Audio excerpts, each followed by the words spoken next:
할렐루야. 아멘. 3부 예배 드리시는 모든 분들에게 마음의 문을 활짝 열고 말씀을 듣는 중에 이 말씀이 우리 성도님들에게 큰 은혜가 되고 위로가 되기를 주 예수님의 이름으로 축복합니다. 아멘. 창세기 18장은 창세기 17장에 이어서 나오는 말씀입니다. 창세기 17장에서는 아브라함이 할례를 받습니다. 아브라함뿐 아니라 아브라함 집안에 있는 모든 남자들이 그때 할례를 받았습니다. 지금 말로 하면 아브라함과 그 가족이 세례를 받은 것입니다. 세례를 받은 이후의 삶이 창세기 18장에 나와 있습니다. 세례 받은 이후에, 구약 시대로 말하면 할례를 받은 이후에 아브라함의 삶은 한마디로 섬김의 삶이었습니다. 하나님을 섬기고 이웃을 섬기는 삶이었습니다. 하나님을 섬기는 것은 예배입니다. 예배의 삶이었습니다. 자, 오늘 창세기 18장 1절에 보시면 여호와께서 마므레의 상수리 나무들이 있는 곳에서 아브라함에게 나타나시니라. 아브라함의 장막으로 찾아오신 것입니다. 이 마므레의 상수리 수풀이 있는 곳은 헤브론 지역입니다. 이 헤브론 지역에 아브라함이 장막을 칩니다. 장막만 친 것이 아니라 창세기 13장 18절에 보시면 그곳에서 아브라함이 제단을 샀습니다. 아브라함의 거처는 그냥 편안히 쉬고 먹고 마시고 잠을 자는 그런 장막만 있는 것이 아니라 아브라함은 그 장막의 일부를 떼어내 가지고 제단을 쌓았습니다. 예배 처소를 만든 것입니다. 그래서 아브라함은 틈만 나면 제단에서 하나님께 예배를 올렸습니다. 그리고 틈만 나면 하나님께 기도를 했습니다. 그러니까 집안의 전체가 장막이 아니고 장막, 하나님이 주신 그 터에서 장막도 있었지만 예배당도 있었다는 거예요. 그곳에서 예배드리는 삶을 살아왔었습니다. 지금 말로 하면 성도가 은혜 받고 교회가 정말 중요한 줄 알고 교회 근처에서 사는 겁니다.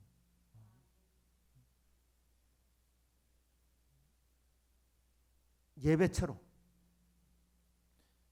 지금 시대는 개인이 교회를 할 수는 없지 않습니까?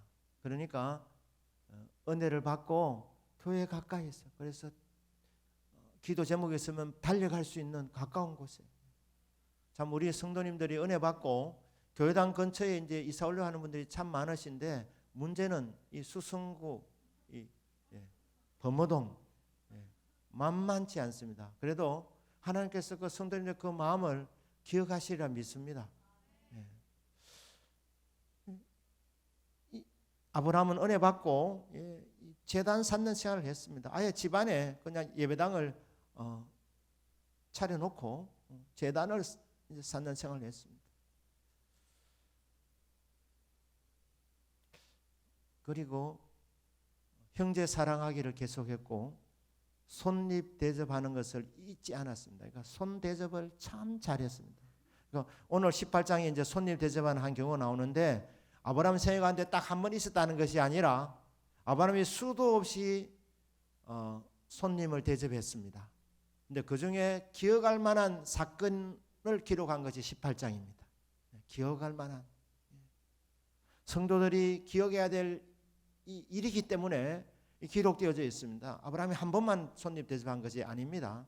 자, 보면 다시 한번 18장 1절부터 보시면 여호와께서 마므레의 상수리 나무들이 있는 곳에서 아브라함이 나타나시니라. 여호와께서 아브라함이 나타나신 거예요. 이 의미가 수동태 동사입니다.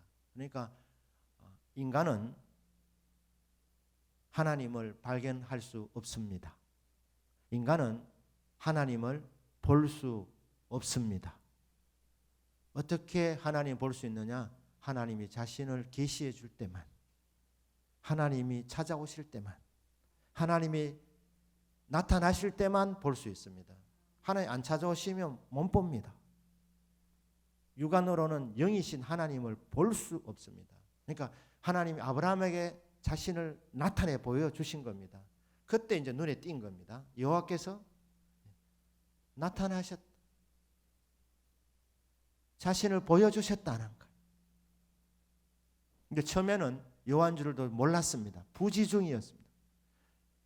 날이 뜨거울 때 성경에서 저녁이라고 말할 때도 있지만 저녁은 날이 서늘할 때 이렇게 표현합니다. 날이 뜨거울 때는 한낮을 말합니다.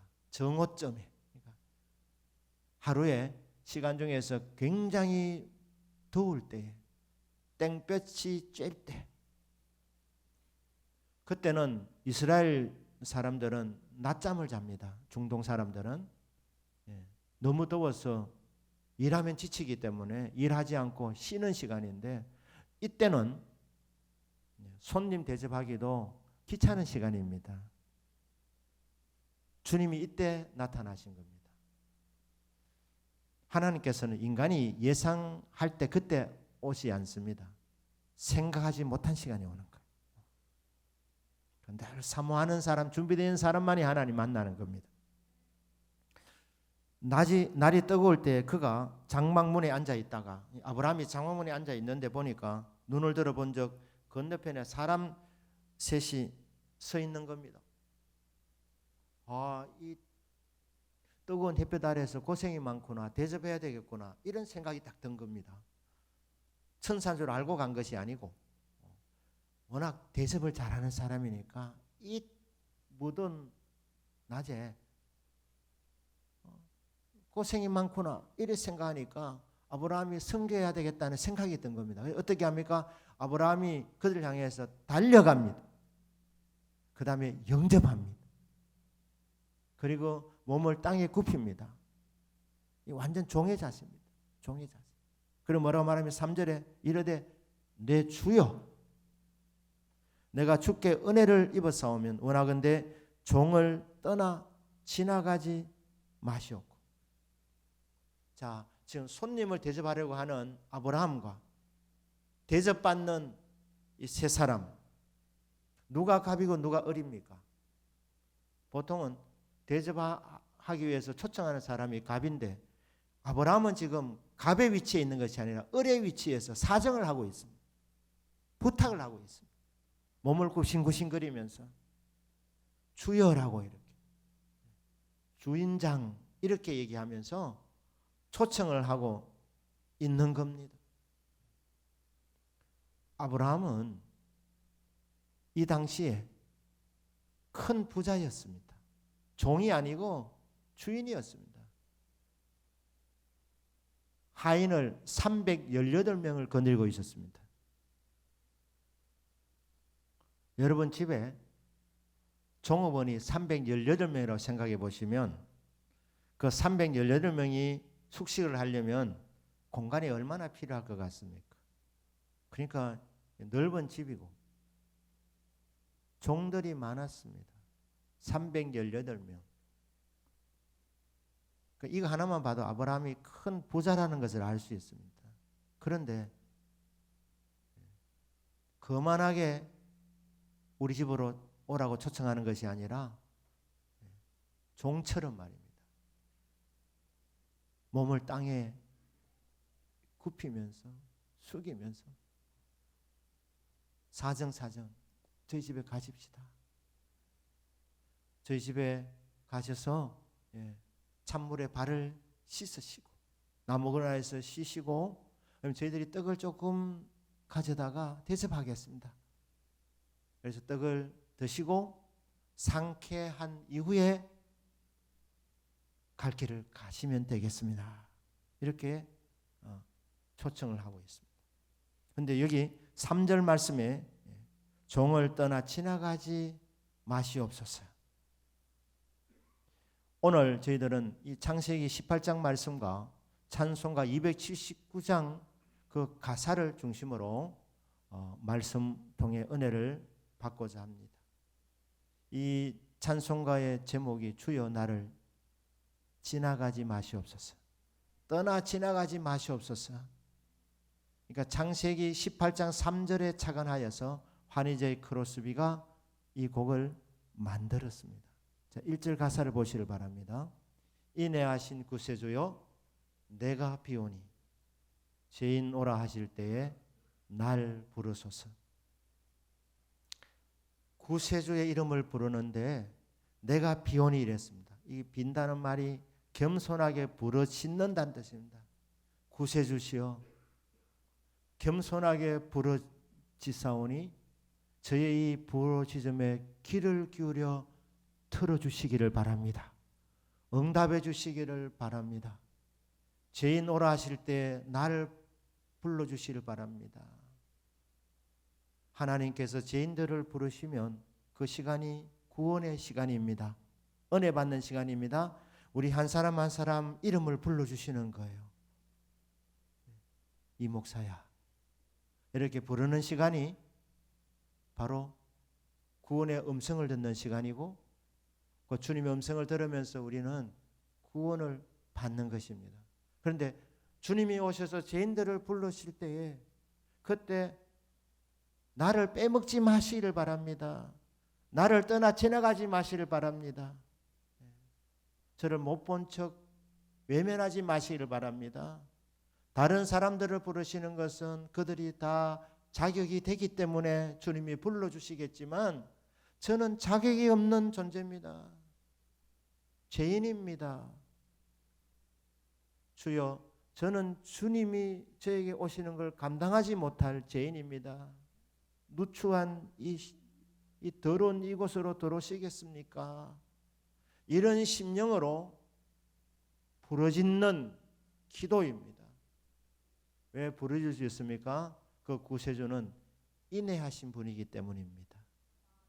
인자하시고 사랑이 많으신 구세주, 우리가 믿는 주 예수 그리스도이십니다. 아무런 자격이 없는 나,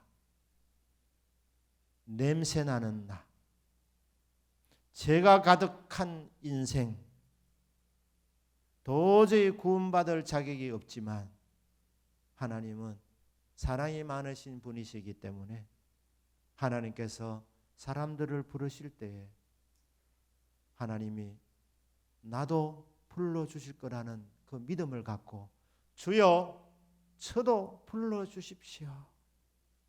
은혜 받아야 살겠습니다. 구원받아야 되겠습니다. 주여 제 이름 아시지요? 저를 불러주십시오. 이게 1절 가사입니다. 2절 가사는 이렇습니다. 자비하신 보좌 앞에 꿇어 엎드려 자복하고 회개하니 믿음 주소서. 자비하신 보좌 앞에 꿇어 엎드려서 뉘우치는 마음으로 자복하고 회개합니다. 저의 믿음 없음을 도와주옵소서. 여기 보니까 자비하신 보좌라 했습니다. 주님이 임재하시는 곳은 보좌가 됩니다. 초막이나 궁궐이나 상관없습니다. 왜냐하면 오시는 그분은 만왕의 왕이시고 만주의 주이시기 때문입니다. 그래서 주님이 임재하시는 곳은 왕이 임하시기 때문에 그곳은 왕자가 되고 보좌가 되고 옥자가 되는 것입니다. 그런데 오셔서 무엇을 베푸시느냐? 자비를 베푸시기 때문에 자비하신 보좌. 주님이 오셔서 우리에게 베풀어 주신 것이 자비로우심, 자비를 베풀어 주십니다. 여기에 가까운 용어가 구약 성경에서 보면 시언자라고 그럽니다. 은혜를 베푸는 보좌라 해서 시언자. 이 시언자가 어디에 있느냐? 자비하신 보좌가 어디에 있느냐? 이스라엘 백성들에게 하나님이 임재하시는 장소가 성전이고 성막이었습니다. 어디로 임재하느냐? 성소의 지성소로 임재하셨습니다. 성막 안에 지성소에 임재하셨습니다. 그 지성소 안에 법궤가 놓여져 있었습니다. 법궤 안에는 3가지 기념물이 있었습니다. 이스라엘 역사에서 결코 잊어서는 안 되는 기념물들인데 이 기념물들을 배경으로 해서 이스라엘 백성들이 민족적으로 큰 반역을 저질렀습니다. 큰 죄를 지었습니다. 우상 숭배의 죄를 짓고 여호와 하나님과 모세를 반역하고, 자, 이런 이제 일들이 3번 있었는데 이 3번 그 범죄했을 때 그것을 이스라엘 백성들이 잊지 않도록 그 기념물을 벗개 안에 담아 놓았습니다. 그리고 그 벗개 뚜껑을 덮어 놓았습니다. 이거 열면 하나님의 심판이 임하는 것입니다. 징벌이 오는 것입니다. 끔찍한 반역의 역사들이 있었습니다. 그런데 거기 덮어놓고 그 위에다가 피를 뿌렸습니다. 피를. 그러니까 죄를 덮고 그 피가 말입니다. 이스라엘 백성의 반역의 죄를 덮어주고 그들의 죄를 용서해 주는 겁니다. 피가 덮이지 아니하면 이 뚜껑이 열리면 하나님의 공의로운 심판이 임할 수밖에 없는데 하나님께서 거기에 피를 덮으시고 그곳에 임재하셨습니다. 그곳에 임재하셔서 주의 백성들에게 말씀을 주셨습니다. 그곳에서 은혜를 베푸시기 때문에 시언자, 신약시대로 말하면 자비하신 보좌가 되는 것. 그 회개하고 자복할 때 그때 그곳에 임재해 오셔서 주님께서 주님의 백성들에게 주시는 것이 바로 은혜입니다. 자비를 베풀어서 은혜를 주시는 겁니다. 그래서 2절 가사 그렇습니다. 자비하신 보좌 앞에 꿇어 엎드려 자복하고 회개하니 믿음 주소서. 믿음 믿는 줄로 아는데 평상시에 별 문제 없으면 뭐 예배드리고 이래 하면 하나님이 정말 기뻐하시는 줄 알고 별 문제 없는 줄 아는데 아닙니다. 이런 문제가 생기면 참 연약한 인생들입니다. 흔들리는 모습을 우리가 보지 않습니까? 고난이 심하면 좌절합니다. 낙심합니다. 심지어는 원망까지 합니다. 어찌 나에게 이런 일이 일어날 수 있습니까? 믿음 있는 줄 알았는데 믿음 없는 자신을 발견하게 됩니다. 그래서 이 가사입니다. 믿음 있는 줄 알았는데 사실은 믿음 없는 나 불쌍히 여겨주셔서 주여 자복하고 회개하오니 믿음을 주시옵소서. 이게 2절 가사입니다. 3절에 어떤 내용입니까? 주의 공로 의지하여 주께 가오니 상한 마음을 고치시고 구원하소서. 결국 죄인이 구원받아야 하지 않습니까? 그런데 구원 어떻게 받습니까? 주의 공로 통하여서 구원받습니다. 저와 여러분이 구원받는 길은 오직 예수 그리스도의 십자가의 공로밖에 없는 줄로 믿습니다. 그러니까 주의 공로를 의지해야 되는 거예요. 메리트라는 말이 있죠. 공로라는 말이. 우리에게는 내세울 만한 것 아무것도 없습니다. 어떤 메리트도 없습니다. 오직 십자가의 그 공로만 의지하고 나가면 됩니다. 그러면 주님께서 우리의 상한 마음을 고쳐주십니다. 마음도 고치고 육체의 병도 고쳐주시고 우리를 구원해 주시는 구원의 하나님이십니다. 오늘 예배드리는 여러분들이 주님이 우리 가운데 임재해 주셔서 영육이 고침을 받고 구원을 누리고 구원을 경험하는 이런 복이 있기를 주 예수님 이름으로 축복합니다. 아멘. 오늘 학습입교 세례받으신 분들도 구원받고 또 구원은 한 번 받는 끝나는 것이 아니라 계속 구원을 경험하면서 구원을 누려야 되는데 그 방법이 뭐냐 하면 주님의 공로를 인정하는 겁니다. 십자가 공로만 의지하면 되는 겁니다. 주여 저는 죄인입니다. 하지만 이 죄인을 위해서 예수님께서 나를 대신해서 십자가에서 죽으신 것을 믿습니다. 오직 주의 공로만 의지하오니 주여 저를 구원하여 주시기를 바랍니다. 그러면 구원을 또 경험하고 구원을 누리게 되는 것입니다. 일평생 십자가 공로만 의지하는 우리 모든 학습, 입교, 세례 받으신 분들 되기를 축복합니다. 우리 모든 성도님들도 동일한 은혜가 있기를 주 예수님 이름으로 축복합니다. 아멘. 이제 4절입니다. 만복권은 우리 주여 위로하소서. 우리 주와 같으시니 어디 있을까? 주님은 구원해 주시는 구원자이실 뿐 아니라 만복의 근원이십니다. 구원해 주시고 우리에게 오셔서 우리에게 꼭 필요한 복을 내려주시는 복의 근원이신 주님이십니다. 우리에게 복을 주시면서 위로해 주시는 거예요. 내가 너의 아픔을 아노라. 내가 너의 소원을 아노라. 내가 너를 잘 아노라. 그래서 이렇게 복을 받으면서 위로를 받는 겁니다. 만복의 근원. 아브라함은 하나님 만난 이후로 24년을 묵묵하게 예배자로 살았습니다. 가는 곳마다 제단을 쌓았고 헤브론으로 이렇게 이사하면서 이제 본격적으로 그곳에 장막을 치고 그곳에서 하나님을 예배했고 아울러서 형제 사랑하기를 계속했습니다. 손님 대접하는 것을 잊지 않았습니다. 이런 섬김을 계속하고 있는데 아브라함의 나이가 99세가 되었을 때, 사라의 나이가 89세가 되었을 때 그때에 찾아오신 것입니다. 아브라함이 달려가서 영접하고 집으로 모시는데 이제 설득을 했습니다. 집으로 가십시다. 그러니까 네 말대로 하리라. 집으로 오니까 아브라함이 얼마나 기뻐했는지 먼저 사라에게 막 달려가서 여보 맛있는 소고기 한 사라 부탁해.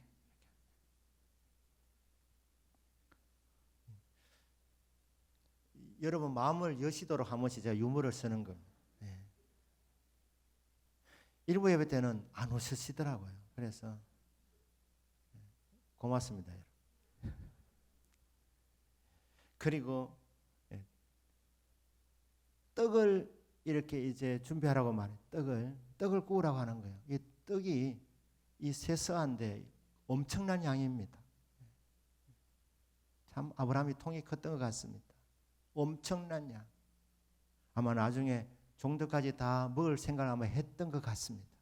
그러니까 엄청나게 이제 사라에게 떡을 굽게 하고 그뿐 아닙니다. 처음에 모실 때는 떡만 대접한다 그랬는데 여러분 고기 요리 중에서 송아지 요리가 정말 최고급 요리랍니다. 그 고대 근동지방에서는 최고 대접하는 것이 송아지 요리랍니다. 그뿐 아닙니다. 우유도 그리고 엉긴 젖과 요구르트 있지 않습니까? 자, 이런 것도 다 준비해서 대접한 겁니다. 그리고 그 다음 어떻게 합니까? 그들 앞에 차려놓고 나무 아래 모셨으며 그들이 먹으니라. 이 세 사람이 먹습니다. 세 사람이. 아브라함 뭐 했느냐? 아브라함은 여전히 종의 위치에서 어떻게 합니까? 모셔서 써 있는 거예요. 나무 그날에 모셔놓고 음식을 공급하고 자 같이 먹어도 됩니다. 왜냐하면 초청한 사람이 아브라함이니까 주인이 초청한 사람 호스트라 그러지 않습니까? 주인인데 부르면 손님은 게스트라 그러지 않습니까? 같이 먹으면 됩니다. 그런데 아브라함은 종의 위치로 같이 안 먹었습니다. 그냥 그들이 다 먹는 동안 그냥 옆에서 시중던 겁니다. 모셔서 그들이 먹는 동안에 아브라함은 옆에서 시중 들고 있었다. 모셔서 있었다는 거예요. 끝까지 섬긴 겁니다. 송아지 요리 맛도 못 보고 그래서 늘 관심이 세 사람 먹는 거 보면서 얼마나 맛있을까 그래서 물어봅니다. 음식이 마음에 드십니까? 맛있습니까? 답이 왔습니다. 살아있네. 맛이 살아있다는 거예요. 안도하는데 그 다음에 놀라운 말이 합니다. 네 안에 사라가 어디 있느냐?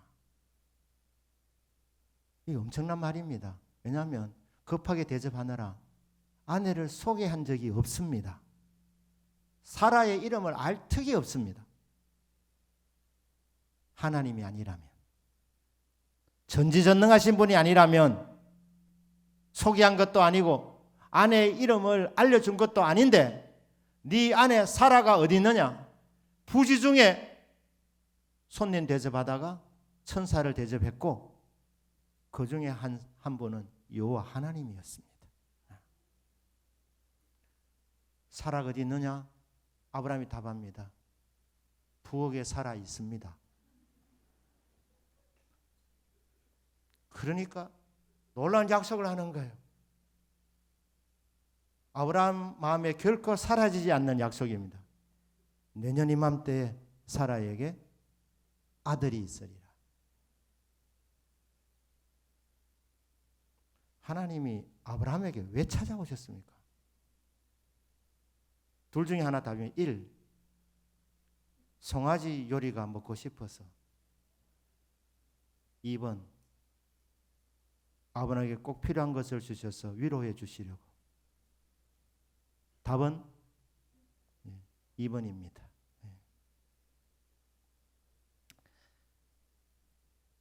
하나님이 음식을 드시고 싶어서 대접받고 싶어서 오신 것이 아니라 아브라함에게 복을 주시려고. 24년 동안 묵묵히 예배자로 살아왔던 아브라함, 제단을 쌓아놓고 끊임없이 기도했던 아브라함을 하나님이 위로해 주시려고. 아브라함에게 지금 꼭 필요한 것은 자식이었는데, 아들이었는데 하나님이 찾아오셔서 아들을 주시려고.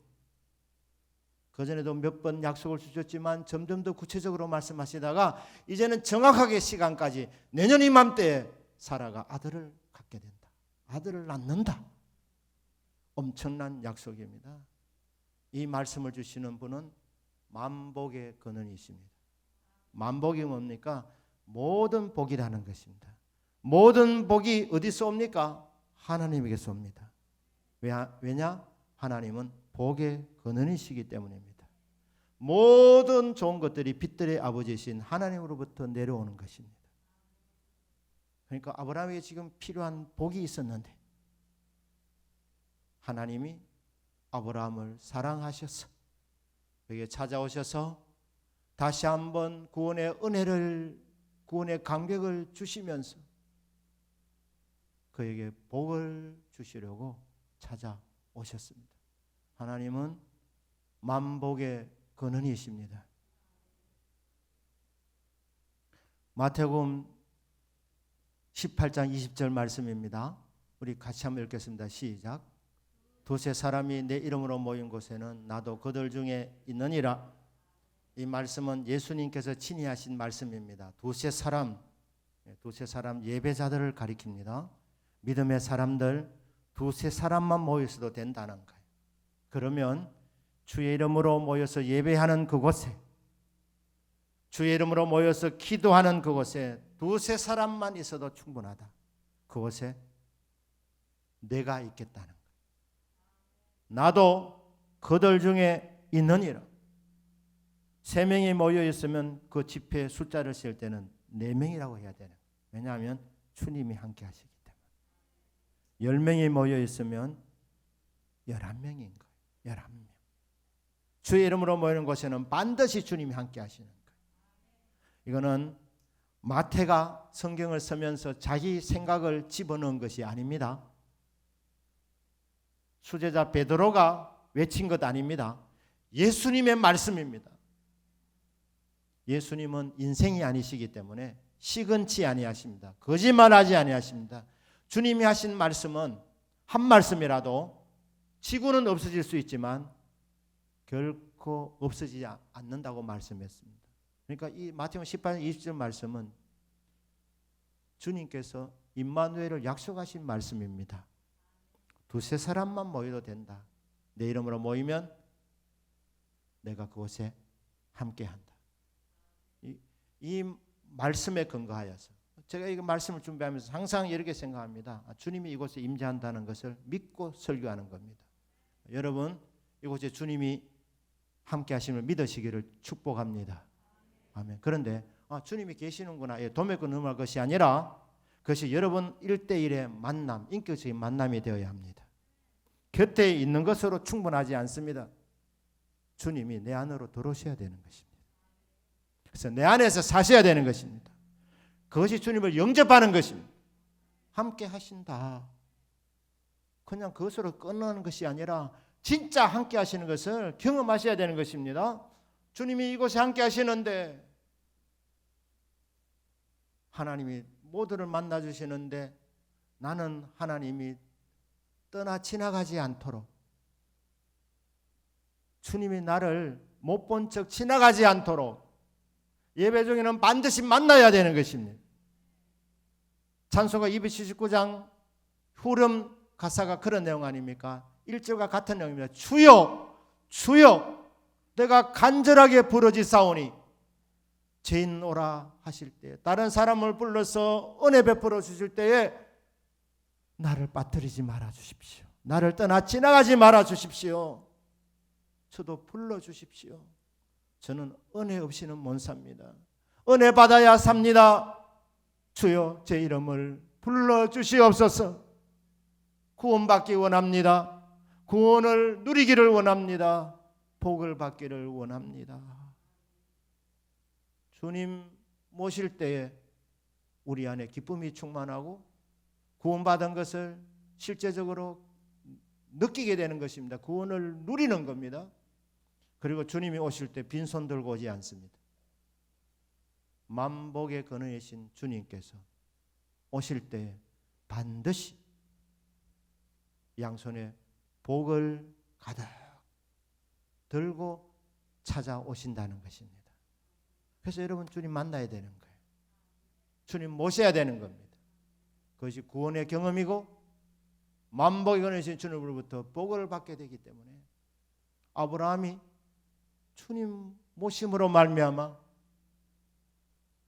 평생의 소원이었던 그 아들을 사라를 통해서 얻게 되었다는 것입니다.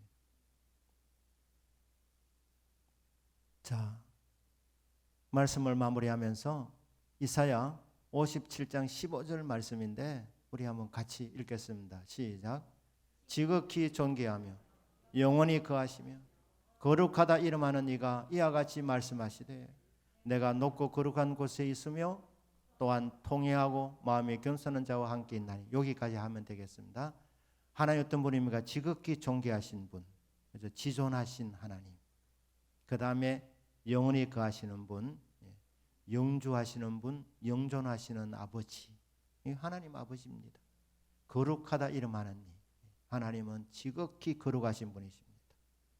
지극히 존귀하시고 영원히 거하시며 거룩하다 이름하시는 그 하나님께서 이렇게 말씀하십니다. 내가 어디에 있는지 아느냐? 하나님이 계시는 곳은 두 군데입니다. 한 군데는 어디입니까? 높고 거룩한 곳입니다. 시존무상하신 하나님, 가장 높은 곳에 가십니다. 그곳을 우리는 하늘나라라고 합니다. 하늘나라 보좌에 하나님이 거처하십니다. 이거는 뭐 당연한 것 아닙니까? 너무 높으신 하나님, 너무 거룩하신 하나님, 가장 높은 곳에, 가장 거룩한 곳에, 그곳에 내가 거한다. 하늘 보좌에서 하나님이 계십니다. 그런데 거기만 계신 것이 아니라 또한 어디에 있다 그랬습니까? 통회하고 마음이 겸손한 자와 함께한답니다. 지극히 높으신 분이신데 이 땅에도 찾아오시는데 이 땅에 어디로 오시느냐? 낮은 곳으로 오신답니다. 지극히 겸손한 자의 심령에, 지극히 자신의 죄를 애통해하며 통회하는 그 심령에 주님이 함께 하신답니다. 주님이 찾아오신답니다. 그러니까 주님이 거하시는 곳은 두 군데, 한 군데는 천국 보좌, 하늘나라의 보좌, 또 한 군데는 낮고 낮은 이곳에 애통해하고 회개하고 겸손하게 주님을 간구하는 심령에 들어오신다는 겁니다. 찾아오신다는 겁니다. 주여 주여 더러운 죄인입니다.